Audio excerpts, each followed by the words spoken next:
Hello there, and welcome to What's the Point?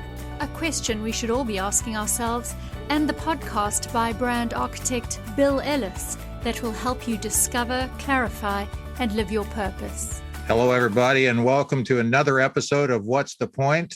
And as excited as I am for a guest every week, today's guest is a man I met 12, 13 years ago, and there's so many ways to describe him, but unique, provocative, appealing, and effective are some words that come into my mind. Meet Frank McKinney. Hello, Frank.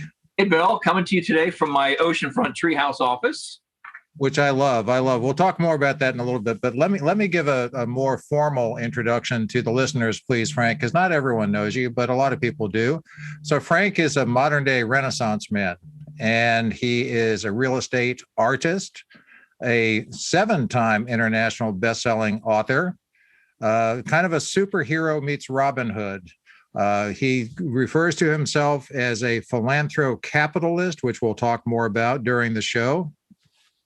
He's definitely a risk taker. He's an ultramarathoner. He's a visionary. And here's what's really cool about Frank. He sees opportunities and creates markets where none existed before. So he's a multi-dimensional man, and I'm very grateful to Frank for giving us some time today. Exciting. I mean, you know what drew me to this, besides you, Bill, was the name of your podcast. What's the point? Oh, that's good. I'm glad to hear that. And we'll get to that as well as we go on. So needless to say, with all of Frank's accomplishments, he's been receiving media coverage for decades, international, everything from Oprah to ABC's 2020 and Wall Street Journal, Barron's, Forbes, you name it, Fortune, Frank's been covered. So that's another reason I'm really honored to have you today. So if I may, Frank, let me start at what I know to be the beginning. And that is how you got from where you were to where you are now, because you grew up in Indiana, had the opportunity to attend 4 different high schools. One finally let you stay. You had a few legal skirmishes with some minor types of things, but then you left Indiana with like $50 in your pocket and went to Florida. Right. Tell me about that. What motivated you? What made you do that? Well, I'm just a corn-fed country boy from Indiana. You know, like you mentioned, 4 high schools in 4 years. I spent 7 different stints in juvenile detention. I didn't have a constructive outlet for a destructive tendency, which was an addiction to excitement. I had a destructive outlet for my addiction to excitement. I found a constructive outlet later in my life that we'll talk about. But I needed to take out the eraser of life, like we have a chance to do every now and then. Let's imagine this is an eraser, and turn around to the chalkboard of life and erase what was. And that was this kind of troubled youth, troubled upbringing. I got on a plane with a duffel bag with all I owned in that duffel bag and $50 and a one-way plane ticket, and landed in Florida. I just needed a change of scenery at that stage of life. You know, having $50 to your name is not like who has more than $50 when they're 18? Not many people. Mm. But when I left Indiana, I love Indiana. I love my roots. I left the Midwest, but the Midwest never left me.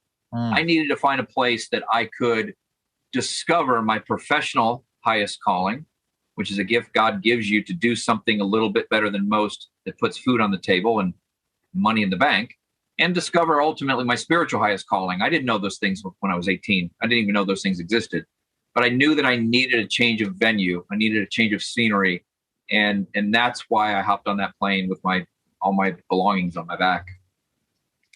And you got to Florida and then said, what the heck am I going to do? And you met some buddies down there who were teaching tennis, right? And you said, well, I'm not going to teach tennis at the public courts because that's not worth my time. But you started teaching tennis at a private country club.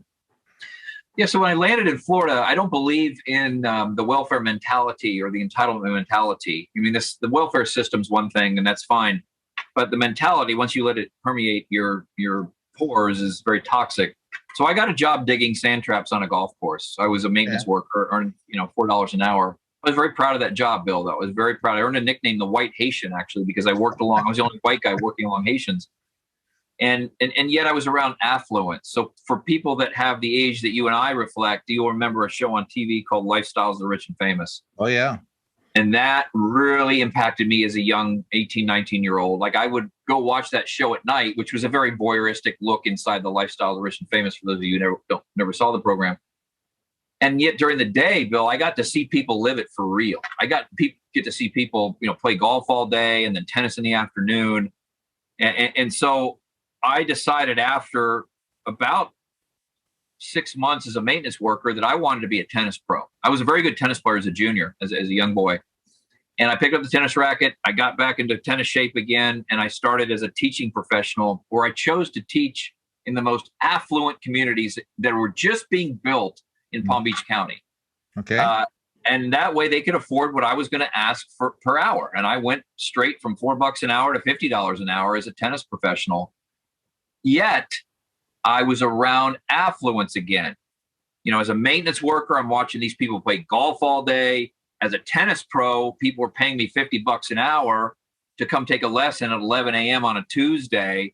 That they could write their own schedule. It just fascinated me that they could drive up to the tennis lesson in a Mercedes, and they had a multi-million-dollar house, and they had a yacht, and they had a beautiful family. They had the American dream. Yeah. And I wanted that. So it was really on the tennis court that I earned my PhD, or my master's in entrepreneurship, and ultimately my PhD in real estate, because it was my tennis students that taught me that the reason that they were able to pay me $50 an hour and living that lifestyle was, for the most part, a result of their real estate investments. Well, the other aspect of that story, if I remember it correctly, Frank, is your creativity and creating an opportunity that didn't necessarily exist. If I remember correctly, you would work some of those guys so hard for their 1 hour lesson that at the end of 50 minutes, they were like, okay, no mas. And then you'd have 10 minutes to speak with them. And you had built a relationship that these men and women were more than willing to share with you some of their inside secrets. That is the truth, Bill. It was by design. I wanted to learn from them. The only way to do it was to tire them out after 45 or 50 minutes and then pick their brain. And I did that for 2 years. And that's where I earned that PhD in real estate, because it was student after student that would tell me their success story as they're panting after 45 minutes. And it all most of them seemed to come back to, yes, I was a doctor or an inventor or a lawyer, but I took my discretionary income, money left over after paying bills and, buying my houses and stuff, and I've invested in real estate. And when I heard the story the first time, it was just kind of entertaining. Then it became fascinating. And then it became just this monomaniacal focus of mine I wanted to be a real estate investor. And so I'm going to date myself here, but in 1986, I incorporated my first company. Matter of fact, it just celebrated its 35th year as being a real estate investment company. And in 87, I bought my first fixer-upper. And that fixer-upper gave you a lot of lessons, because I don't know if you even saw the house, but again, I'm going on memory because it's been a while, but that 50,000 fixer-upper had a lot more issues than you would expect. Maybe it was a crack house, but it certainly was not in good shape. So I think your first thought was, what have I done? Yeah, exactly, Bill. My thought was, because remember, I am teaching wealthy. I was making $100,000 a year as a tennis instructor at the age of 20. I bought a Ferrari from teaching tennis. And so I give all that up, teaching beautiful women and, just beautiful people how to hit a better forehand and a backhand on the beach. Most of these communities were on the ocean. So my days were I was tan, and it was just great. I gave all of that up to buy, as you described, a crack house in a really bad part of town. I didn't know about investors at the time. I used my own money. Like, I used 36 grand I saved from teaching tennis to buy that place, fix it up, and sell it for a $7,000 profit. So I certainly, when people say today, I build now for the last almost 30 years, I've built houses on the ocean on speculation with an average selling price of about $14 million. So on spec, meaning I build them without a buyer in mind. And people think that's the biggest risk. That's hugely, how do you undertake that massive risk? Bill, the biggest risk I took was coming off that tennis court. leaving $100,000 a year job that was secure for the rest of my life, and leaving that behind and buying crack houses and flipping them for 5 years before I did my first oceanfront project. Well, I think a key takeaway there, Frank, for myself certainly, and our listeners more so, is you took a big risk early on. And at that time, you had a lot to risk, but you also had, in theory, a big future ahead of you. So if it did flop, you could have recovered. So my point in highlighting that is when you see a risk, take the risk. And if you're too young saying, I can't do it now, that's the exact time when it's probably best for you to take that risk. Let me give you my thought on risk, because really, if I look back as almost a post-mortem of my career, because by the way, I retired of the last house I just sold in Palm Beach after building 44 houses on the ocean. Mm-hmm. The primary differentiator, so no education. I did after that fourth high school, I couldn't go to college. No network, no friends, no money. What made if I could point to one thing that made the difference, it was this. So everybody watching and listening to your program, we are going to feel fear. Mm-hmm. When it comes to business, that sensation of fear is almost always associated with the thought of taking a risk, mm-hmm. not the actual taking of the risk. It's the thought of leaving the tennis court and $100,000 a year and a Ferrari and all that lifestyle to go into a rough neighborhood and buy houses that were used as drug dealer homes before. The thought of that is what, and so for those of you listening and watching, you're thinking about taking a risk. It's like getting on a roller coaster, Bill, and that metal bar comes down over your lap, and you start to go up that hill that's pulled by that big chain and that clickety-clackety as you're going up that hill. The thought of what's about to happen is what causes the anxiety, the heart rate to race, to come up into your throat. But when that roller coaster crests and starts to go down that first hill, that fear is substituted for joy and excitement and thrill, to the point where when the ride's over, you get back and go to the back of the line and do it all over again. That's very similar to business. So if you can, listen, I'm afraid every day of my life when I do these projects. Don't let me fool you into thinking I have mastered, I no longer feel fear. That is untrue. I am afraid every day of my life. The difference is I don't let the fear stop me, because, Bill, I know that once I take the risk, the fear is gone. Mm-hmm. And when I think, here, let me take it one step further. So fear is associated with the thought of taking a risk. Well, what is risk associated with? Two things: a big change or a big challenge in your life. That change or challenge can be financial, spiritual, relational, dietary. Many things present themselves to you in the form of, you should take a risk, Bill. You should take a risk, listener. And the next thing that happens is the fear associated with the thought of it. But when you step back and you say, okay, this risk I'm about to take is in the form of a big change or challenge, financial, spiritual, dietary, relational. Where am I going to be if I don't take the risk? I'd still be baking out there in the hot sun on the tennis court instead of having made a legacy building these spec homes. So it's really important. If you want to replay that, guys, go back and listen to the primary difference for me in my career was I didn't let fear stop me, even though I was afraid. That is worth your appearance right now. If something happened and we were to stop recording, that would be powerful. But thank goodness we're not going to. So a quick footnote. Those of you listening, my podcasts are available on YouTube on the What's the Point is the name of my channel. So you can add the wisdom that you're hearing along with the visual of Frank's treehouse on the ocean, and you'll just get a better sense for the man and everything we're talking about. So check that out, but also check out frankmckinney.com. Actually, I'm going to correct you. It's frank-mckinney.com. There's a hyphen. Okay. Well, that'll be in the show notes correctly. Frank-McKinney, McKinney, frank-mckinney.com.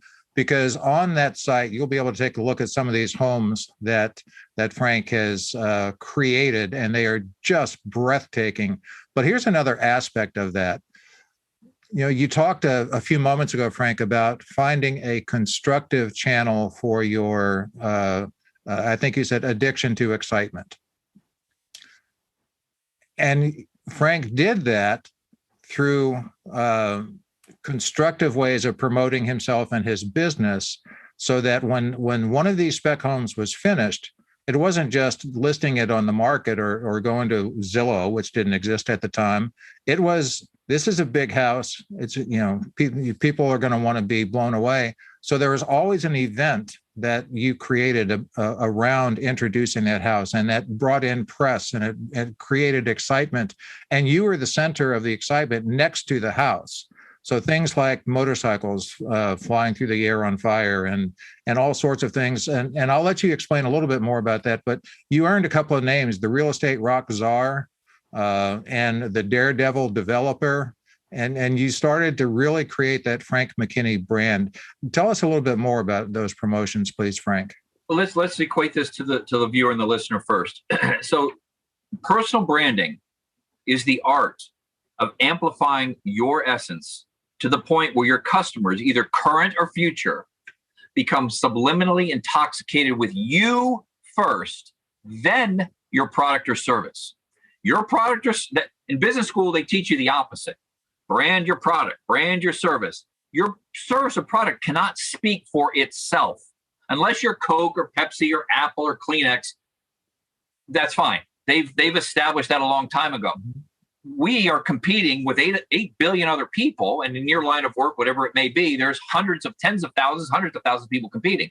You have to be able to extol your own virtues through what I said about personal branding being the art of amplifying your essence to the point where your customers, either current or future, become subliminally intoxicated with you first, then your product or service. So that takes another aspect that, and again, this is all fresh to me because I'm writing a book called Aspire, How to Create Your Own Reality and Alter Your DNA. And there's a chapter in there titled Healthy Ego. Ego has gotten a bad rap, and ego has been kind of juxtaposed with self-esteem. An inflated sense of self-esteem. That is not ego. That's unhealthy ego. Right. A healthy ego, you need to have a healthy ego. And I define healthy ego with the following 3 characteristics. And I'll get to your question about the specifics, Bill, how I implement these things. But this is important for your viewer because they may not want to jump a motorcycle over a house or light themselves on fire and ride through a banner of their new book. Having an otherworldly passion for your purpose, a burning otherworldly passion for your purpose. Now, not just passion, that's not enough. Passion is overused. Yes. I find the purpose. Yes. And having this otherworldly burning sensation for that purpose. So my purpose was being a real estate artist, building these beautiful multi-million-dollar houses on a 3-dimensional canvas known as the Atlantic Ocean. Okay, so I identified it.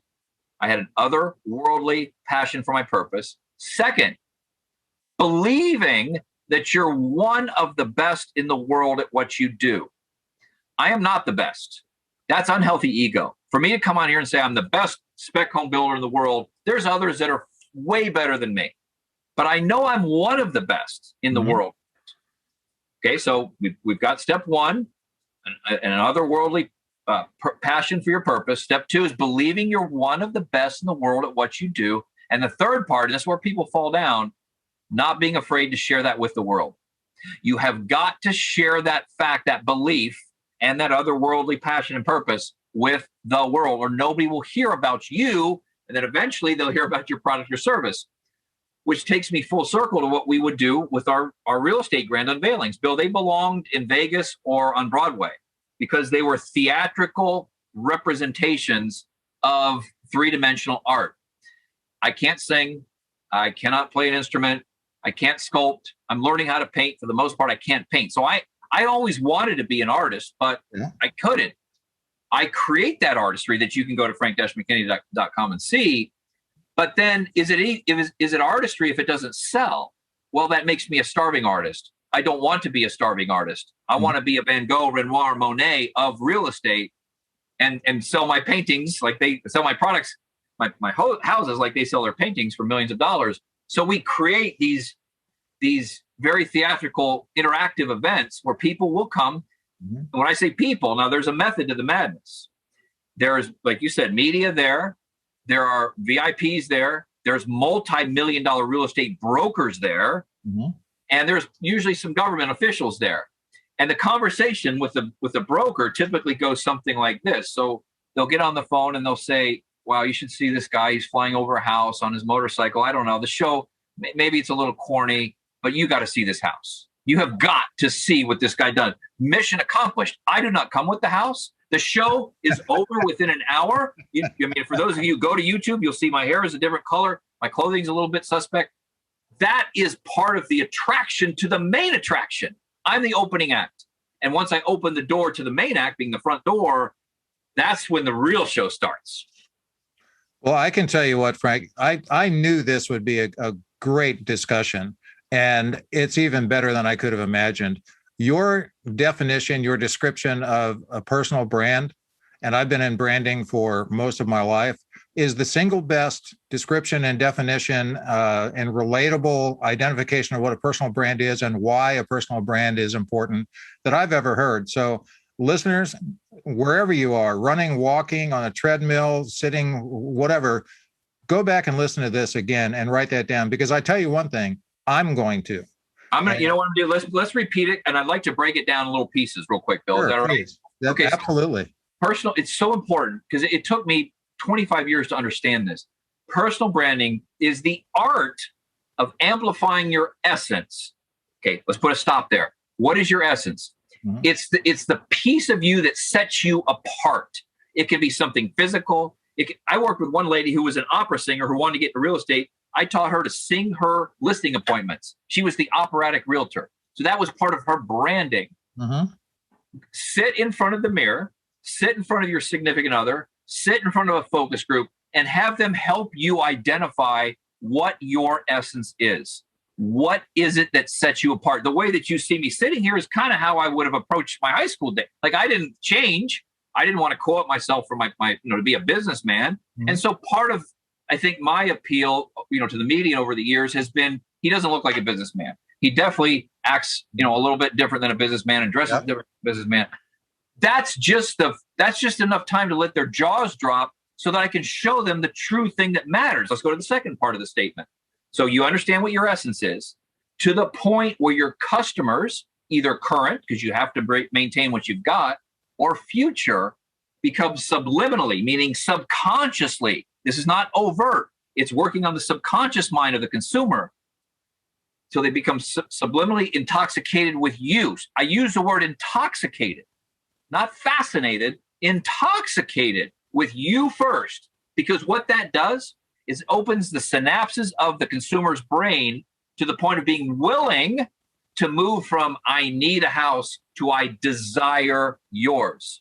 Mm-hmm. That whole intoxication process is a very choreographed assault on the five senses: sight, sound, smell, touch, and taste, to the point where they become subliminally intoxicated with me first, then my product, my service.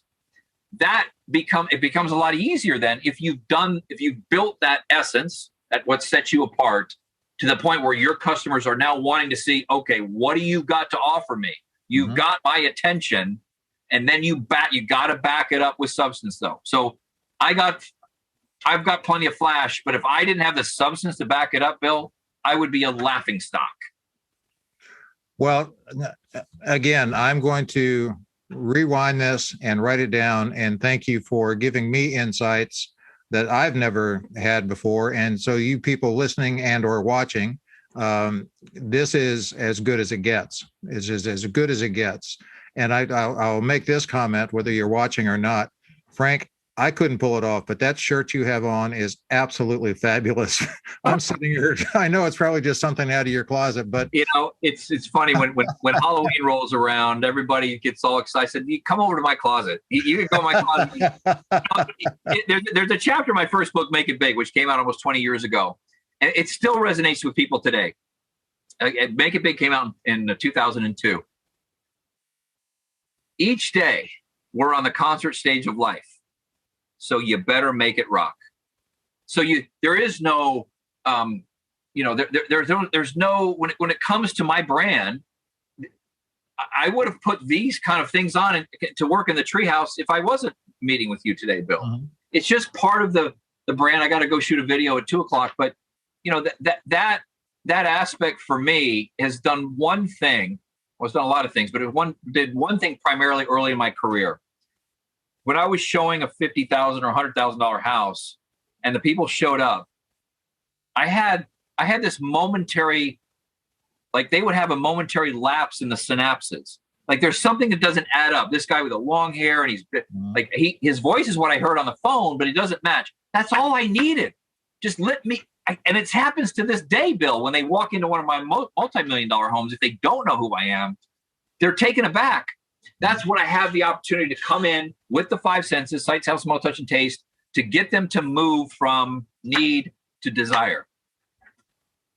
Fantastic. So I do want to talk about what I didn't mention in the introduction is, well, actually I did, a 7-time international bestseller. You are quite the prolific author.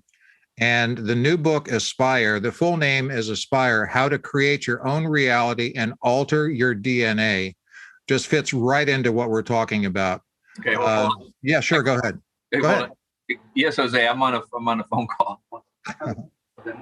Okay, gracias. Everything is good here? Yeah, it looks beautiful. You did a fantastic job. Thank you, Jose. Sorry. Oh, that's great. So you were asking about Aspire. Yeah, I'm talking exactly about Aspire, and you referenced it, which is just a brilliant segue. Thank you for that. But it's got 25 chapters, and you call them get to it chapters. I think it's kind of like this is an action success book. It's not a theoretical success book. No, so here, yeah, that's why I love the name of your podcast. I was in another room just a while before this, and they were going around in circles, and they just weren't. I said, I'm going on a podcast. It's called "Let's Get to the Point." Like, or what's the point? Mm-hmm. And so with my new book, Aspire, it's a beautiful cover. Actually, it looks like a Monet water lilies painting. It's fantastic. Yeah. Months and months to get that cover. But the cover, again, it gets the attention. But the premise is my first mindset book, Bill. So I've done philosophy. I've done real estate. I've done young reader fantasy. I have done 2 real estate books, actually, Christian romance and spirituality. So this is the 6th genre, the mindset genre, that I will have written in my 7 books. And here's the simple premise is motivation washes off and goes down the drain with the soap at night. So if Bill and I did a poor job, we motivated you today. I hope I didn't motivate you, because tonight, after you're done watching, the motivation will wash off and go down the drain with the soap. As a species, human beings cannot, and we're not meant to stay motivated. That's why there's a multi-billion-dollar motivation industry out there, because they know we can't stay motivated. I can't stay motivated. Inspiration. So inspiration, you can read an inspirational book or watch an inspirational movie, but the inspiration, if it's just inspiration, wears off like the effects of a bad sunburn. Maybe 2 weeks later, it's gone. Mm-hmm. What I have found that has changed my DNA, literally altered the composition of my cells, is aspiration, Bill. Aspiration is, you think about these following 2 simple questions. What legacy do you aspire to leave behind? And who do you aspire to emulate to help you leave that legacy behind? I've aspired to a handful of things in my life. These aren't motivations or inspirations. These are aspirations. I aspire to be a real estate artist. I aspire to be a best-selling author with a 1.8 GPA in 4 high schools in 4 years. I aspire to run a charity in the poorest country in the Western Hemisphere. I aspire to run the toughest foot race in the world, according to National Geographic. And I aspire to have a family life that I didn't have when I was growing up. And I've been married for going on 31 years, and I have a 22-year-old daughter. So the book, that's why the title, Aspire, not motivate or inspire, Aspire, and the subtitle, How to Create Your Own Reality and Alter Your DNA. I'm a bit concerned about how others allow outside forces to create reality for them versus you taking control of the creation of your own reality. Simple example is why I work from a treehouse. Like, I've written all my books from this desk, all 7 of them from this desk, and some of the houses you'll see on frank-mckinney.com were designed at this desk. So I want you to create your own reality. And in turn, what happens when we do that is the DNA is altered. If you watch the movie, I'm not a big movie guy, but this line from this movie really stuck with me. If you didn't see the movie, it doesn't matter. Rocket Man.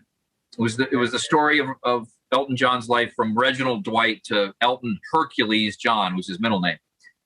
And his manager turned to him when he was Reginald Dwight and said, "You have to kill the person you were born to become the person you want to be."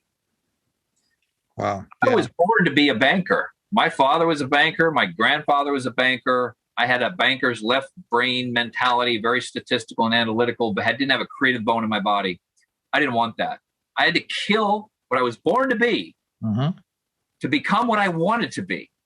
And this book, through the alteration of the DNA, through that process of creating your own reality, and there's 5 sections and 5 chapters under each section, will help you do that. And it's just so timely with all the mind manipulation that's going on from the media and other sources for us to take back the creation of our own reality. Well, I look forward to getting that book. I've ordered it, and I can't wait for it to show up. So thank you for that.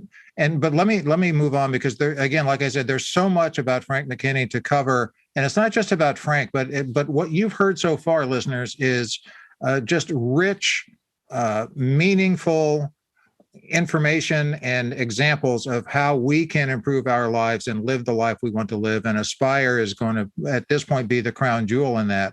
But we've mentioned Frank's 7 books, all of them bestsellers. But one thing, this was about the time I met you, as a matter of fact. I met you right around February 13th, 2009. I don't know if you remember the date, but you remember what happened. You introduced on the same day 3 different books that you authored from 3 different genres. One is called Burst This, Frank McKinney's Bubble-Proof Real Estate Strategies. One is called Dead Fred, Flying Lunchboxes and the Good Luck Circle. And one that has tremendous meaning is called The Tap. And if I can ask you just to hold off on that just for a minute, because what I want to do here is I just want everyone, I want it to sink in how successful an author you have been. And that's just not one thing. But that book has been impactful. But these 3 books look different. They are different, and they're all bestsellers. So back to the 3 books in 3 genres on the same day. That the last part of that statement was a mistake. To release, it took me 2 years writing 3 genres every day. So in the morning, when I was more creative, I was writing a young reader fantasy novel, Dead Fred, Flying Lunchboxes in the Good Luck Circle, which is this book right here. It's kind of a Harry Potter, Twilight, Hunger Games, Narnia type thing. Fantastic book. Then in the afternoon, when I was kind of in my business mindset, I was writing Burst This, Frank McKinney's Bubble-Proof Real Estate Strategies, basically everything I knew in real estate at the time. And then at night, when I'm more spiritual and I'm reading my Bible, I'm a Christian, by the way, I'm writing The Tap, which is a book that is based upon the Gospel, chapter 12, verse 48 from the Gospel of Luke, to whom much is entrusted, much is expected. So I wrote all those at the same time. I probably should have released them like staggered, because I didn't get the publicity we got about the books was about writing 3 books at the same time. It wasn't about the actual books. But, we released them on that same day, and we toured them all at the same time. But the point I'm making to your viewers and listeners is, we have been taught our entire life since we were young. And if you are a parent, you're teaching your kids this now, you might be mentioning it to them, that you're either right brain or left brain. You are right brain dominant, which means you're a creative individual, you're just very visionary, or you're left brain dominant, where you're statistical, analytical, and just like to have a business mind. Please stop thinking that, and please stop teaching your children that, because it was taught to me that I was a left brain dominant person, and I came to Florida very statistical, analytical. I know business. but I didn't want to stay there. It took me a decade, Bill, to awaken the synapses in the right side of the brain to where now I am a creative, I am a visionary, but I haven't lost the statistical and analytical side of the brain. And for those of you who don't know me, the people that you do know that you might look up to, let's take Elon Musk, for example. He can toggle back and forth in nanoseconds between right brain and left brain. Think about the people you really look up to and admire. Even a Mother Teresa, for example, realized, yes, she has the right brain creative side and the female side of the brain that's very compassionate and empathetic, but she had to raise money to do what she did in Calcutta, didn't she? So she also was able to toggle back and forth. Your ultimate goal is to be able to do that.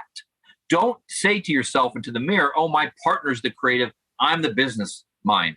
Or I'm the creative and my partner's the business mind.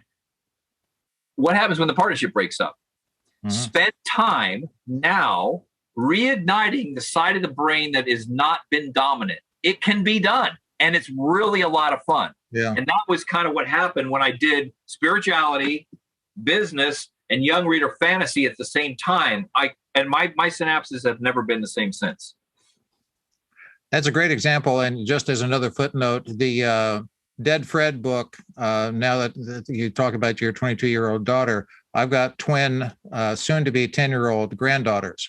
And that book is on their gift list for their birthday. They don't know it, but I guarantee they'll enjoy it. So I'm looking forward to giving them that. Of all the books I've written, I had more fun writing that, Bill, because it was based on the fact that I walked my daughter to school every single day from pre-K to 8th grade. 1,652 times I walked my daughter to school. So I took all those adventures, games, and just experiences and codified them into this young reader fantasy novel, Dead Fred Flying Lunchboxes in the Good Luck Circle. Your granddaughters are going to love it.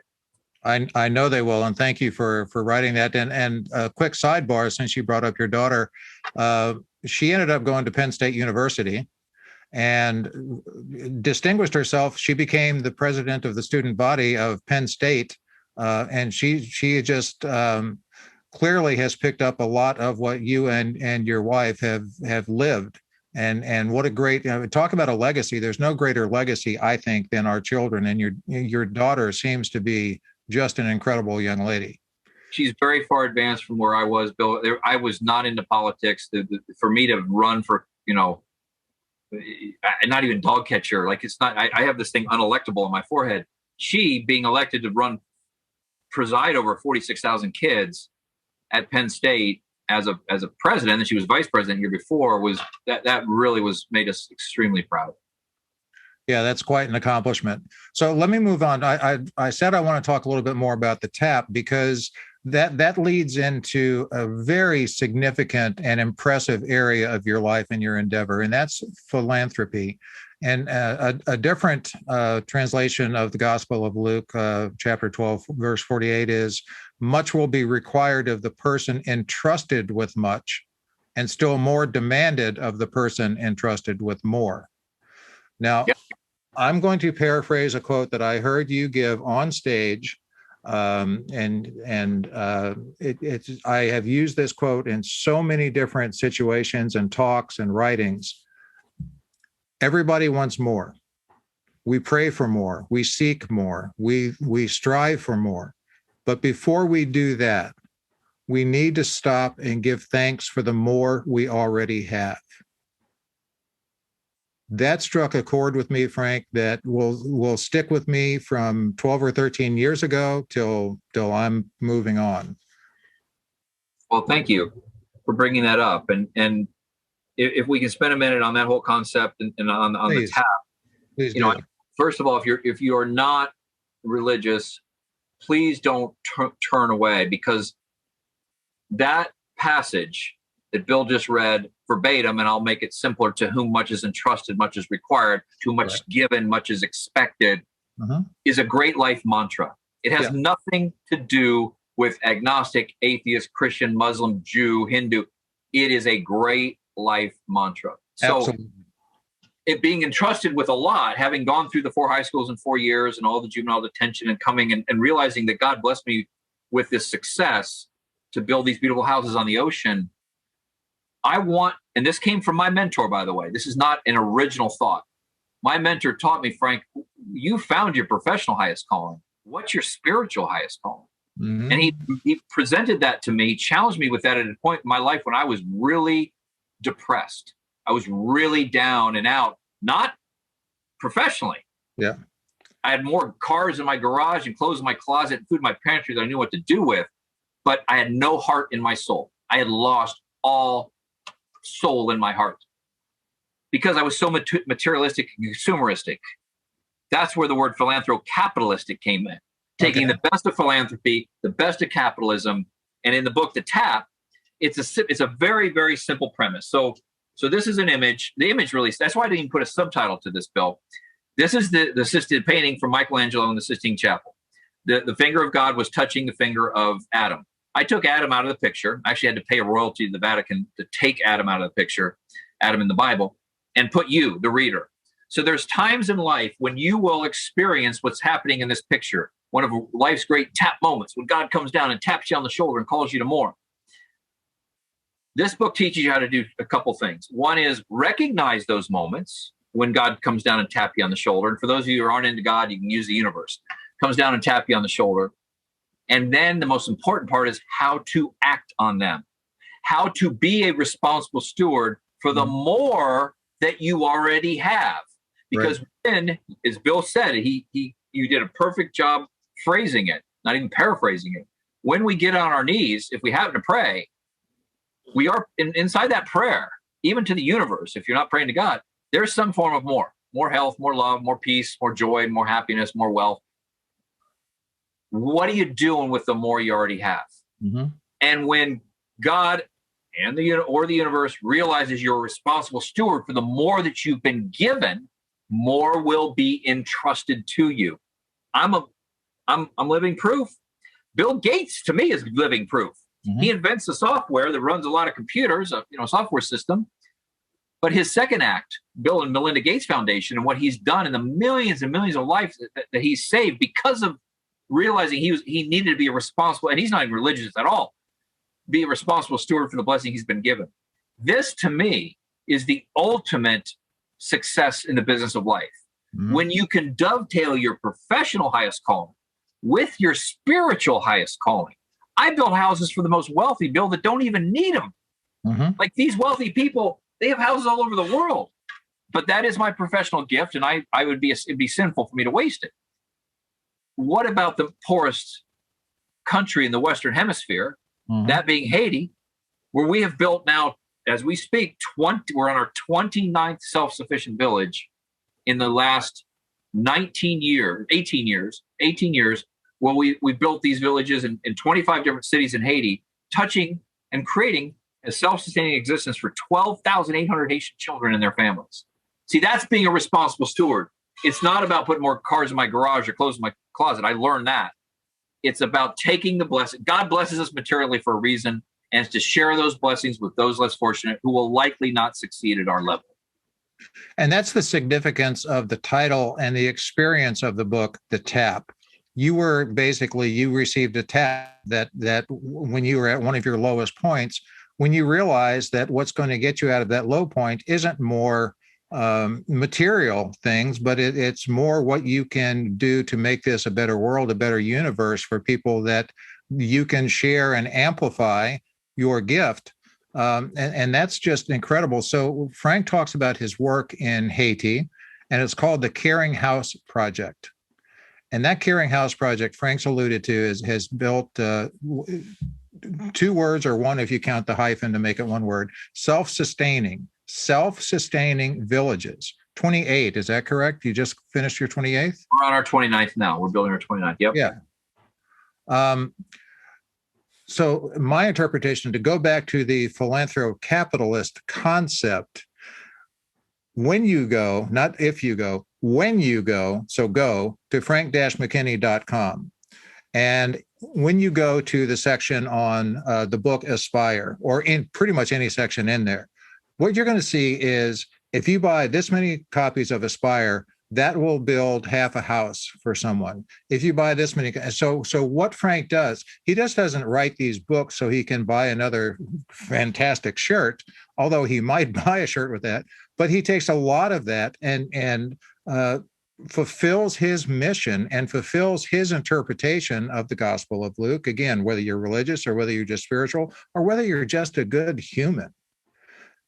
Frank lives what he talks, making more and being more responsible with that and moving that on. So the philanthro-capitalist moniker makes sense to me after I've thought about it and put it into the context of what you do. Well, the reason, again, you got to go back. I'm a simpleton. I'm a linear thinker. I am not some conceptualizer. I make things really simple. Charity exacerbates poverty. It does not make it better. I speak from experience watching NGOs, non-government organizations in Haiti that just dump money over there. Ethiopia is another example. How many years have we been dumping money in Ethiopia? Has anything really changed? What we do is take the best of philanthropy, the best of charity, which is being a responsible steward with the financial resources you have, and bringing that to capitalism. Because capitalism and free enterprise is what I've experienced makes an impact in solving the issues of poverty. And I'm going to be specific. So in our villages that we built in Haiti, again, 29 villages, almost 13,000 kids touched with the self-sustaining existence, we provide the 40 to 50, a typical village looks like this: 40 to 50 houses, concrete, so they withstand hurricanes and earthquakes. For a family of 8, I can build a house for $4,800. A family of 8 that was living in a mud shack covered with palm fronds for a roof and rodents running around the floors. I can build a brand new house for that family of 8, tiny, like not much bigger than my tree house, for $4,800. So we do the housing, 40 to 50 houses. Then we instill a sense of community through the creation and construction of a community center where they go to church, they go to school, they have communal meals together, and there's a room for a clinic for a visiting doctor. So they got the community center, which builds a sense of community, the houses, which is that's your security, then renewable food, clean drinking water, some form of free enterprise. So an animal husbandry, a fishing cooperative, a nursery, meaning a landscape nursery, sewing machines. Those are left behind so the villagers can be self-sustaining, because, Bill, there's nothing I disdain more than entitlements, than welfare. I think it's really messed up our country. The programs are fine for what they were initially intended to do. Research what the welfare program was intended to do after the Great Recession of the 1930s. That's great. I got no issue with that. It's the welfare mentality and the spirit and the entitlement mentality that's toxic. I don't want that to happen I point over there because my house is on the ocean. It's right over there. I don't want that to happen in Haiti. And so we take that philanthro-capitalistic approach to self-sustaining villages. And when we're done, we ain't coming back.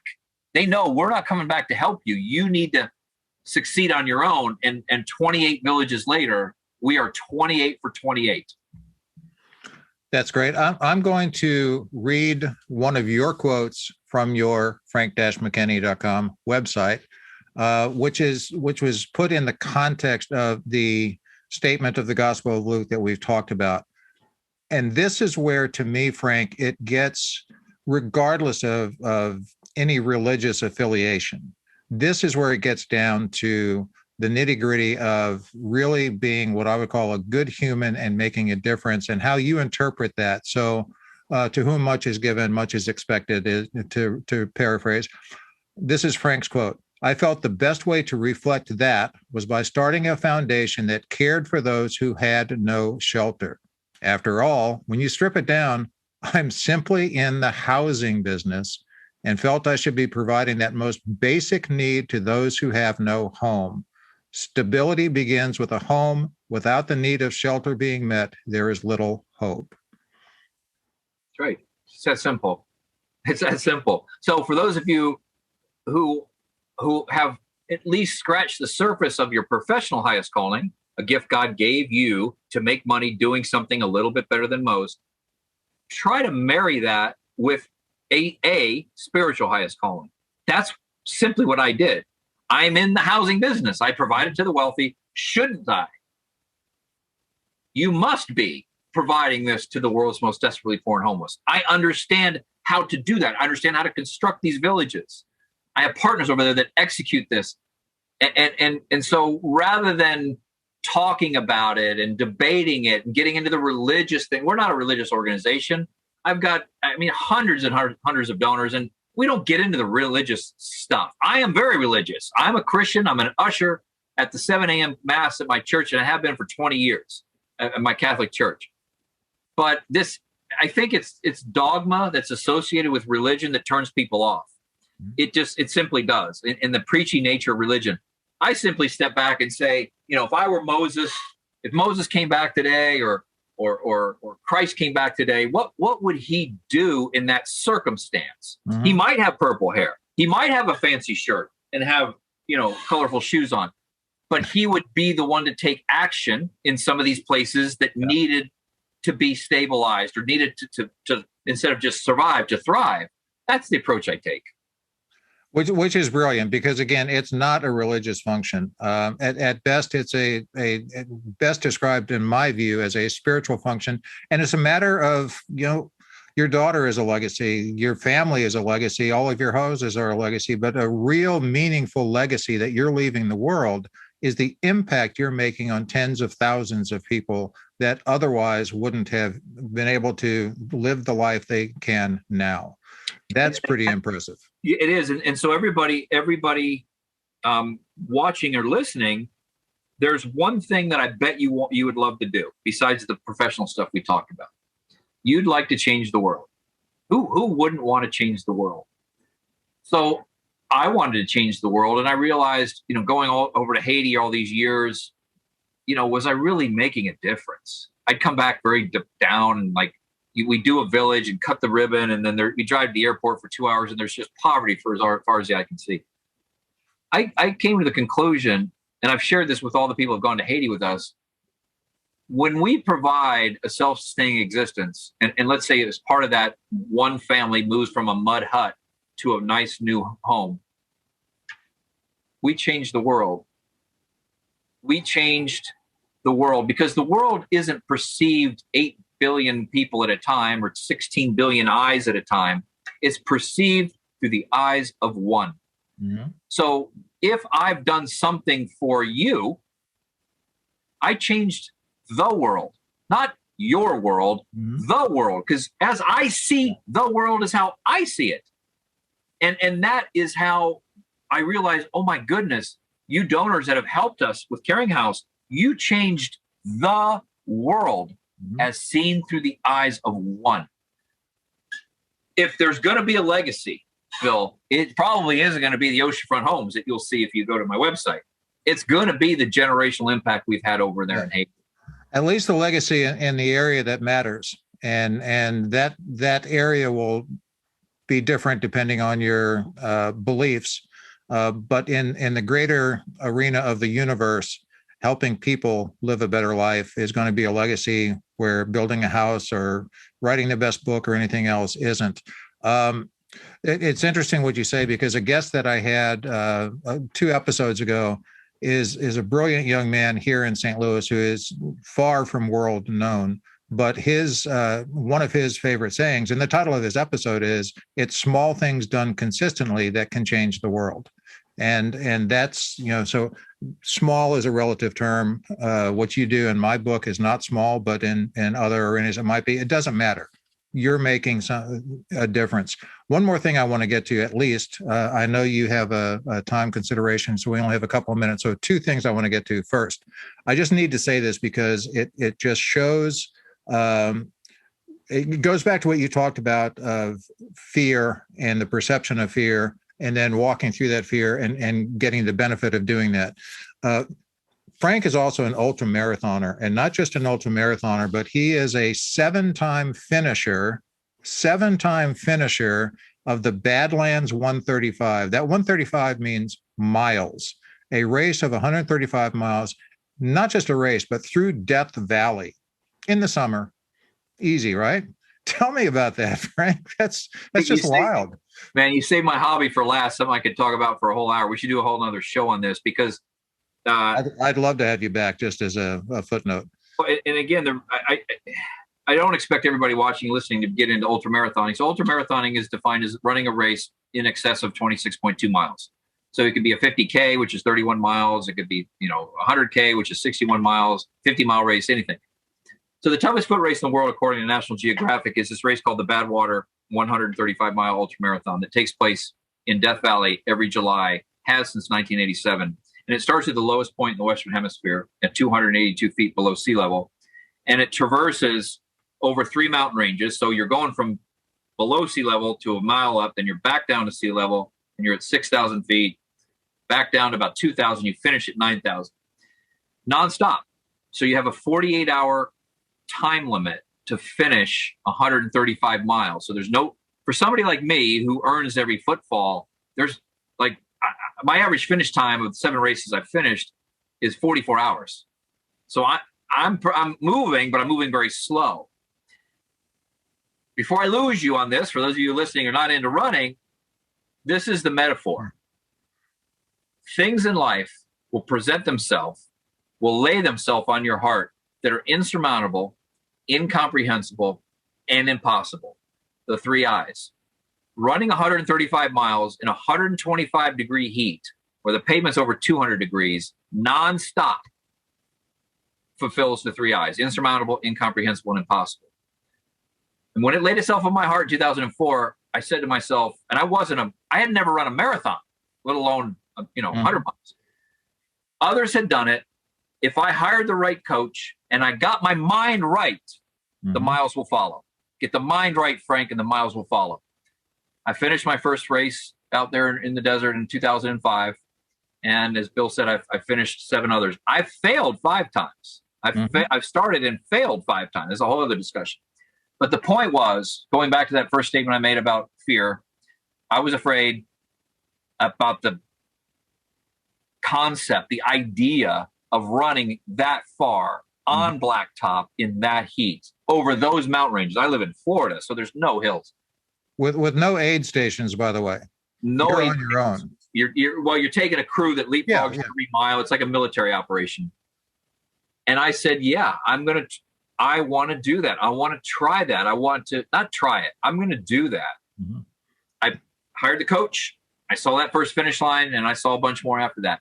My suggestion, I implore you more than suggest to you, when those 3 things, those 3 I's lay themselves on your heart, that might be insurmountable, incomprehensible, and impossible, you got 2 choices. You can sit back and come up with reasons why it's too hard, it's too far, I'm not trained, I'm not gifted, I'm not in shape, or you can say yes to them. And my life, since that first race that I finished in 2005, has completely changed. Because guess what happens? It's not elastic. Meaning my belief in what I can do that's insurmountable, incomprehensible, and impossible is completely changed after finishing that race. That's incredible. And a footnote, I'm sure you've run with and know an ex-Navy SEAL, David Goggins. Goggins decided that he wanted to run that race. And I think they toughened up some of the requirements to be allowed in, but he was told he had to finish a 100-mile race within 24 hours, and he had 3 weeks before the Badlands. So he went and he ran the race. And I bring this up to point out the mentality. It's the mental and not Goggins' mentality, the mentality of the founder of the Badlands, whose name I don't know, but obviously you know him very well. So just to get to the point, Goggins came back and said, I finished it, and I finished it in whatever it was, 21, 22 hours. And the guy said, great, why'd you quit running? It's a 24-hour race. Yeah, I know Goggins very well. I've competed with him at Badwater. I think he might even be running this year. Actually, there was a year I finished and David Goggins didn't finish. And for those of you who know David Goggins, he's the ultimate poster child for a badass. And to think he didn't finish a year, and I did finish. I'm not taking anything away from him. He's finished the race, 3 or 4 times, but I have finished it 7 times. It does show that you get the mind right, and those miles will follow. I'm longing to go back.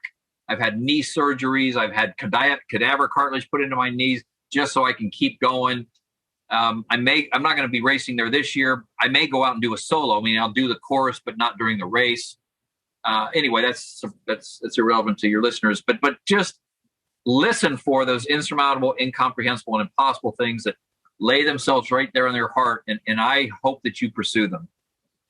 Well, thank you for sharing that. So what you've talked about, I speak of in terms of what I call the purpose principle, which is it does start with purpose. Well, what is your purpose? And that can evolve and that can expand, but then and only then does passion become a real factor, because to me, passion is the fuel to achieve that purpose, and longevity and evolution is all dependent on persistence. So those are my 3 Ps there. One final thing. I know you've got another film shoot to go to. We've talked about having $50 in your pocket. We've talked about multimillion-dollar spectacular homes. We've talked about small cement homes that can house 8 authors, the book Aspire, everything we've talked about. When you roll all that up, Frank, for our listeners, what's the point?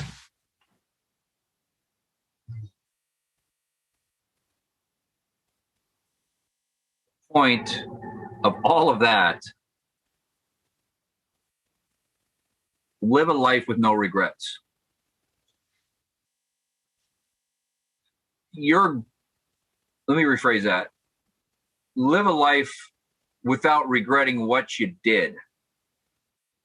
Live a life, one more time. You caught me on that one, Bill. Live a life where you can say from that rocking chair, I have regrets.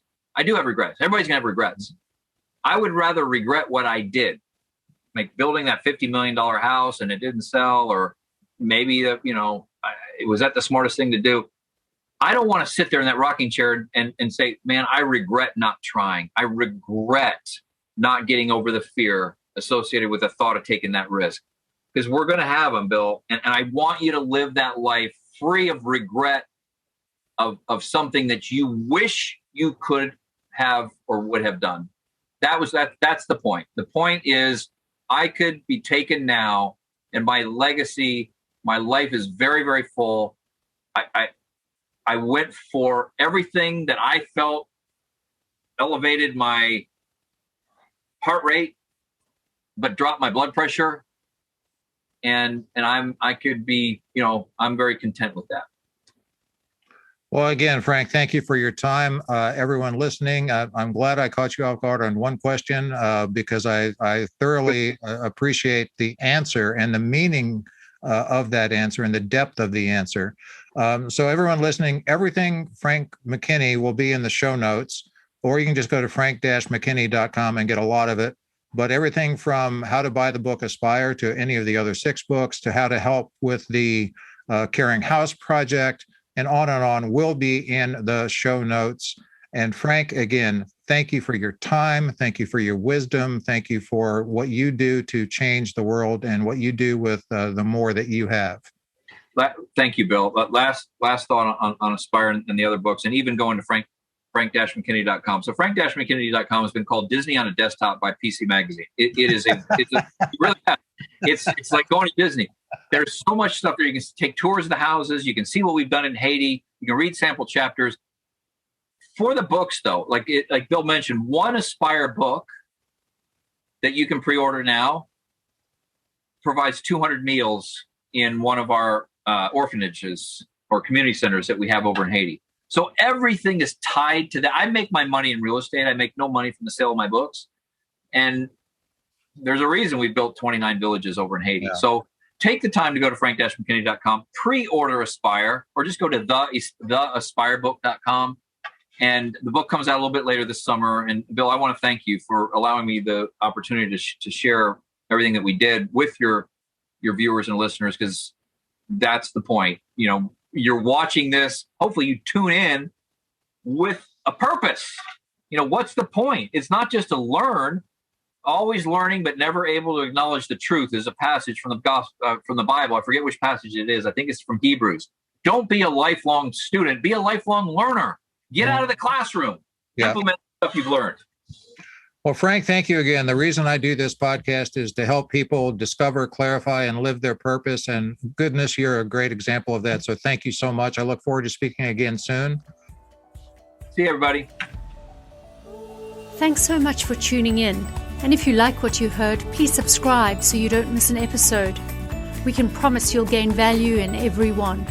Rating and reviewing makes us more discoverable and helps others find out what's the point.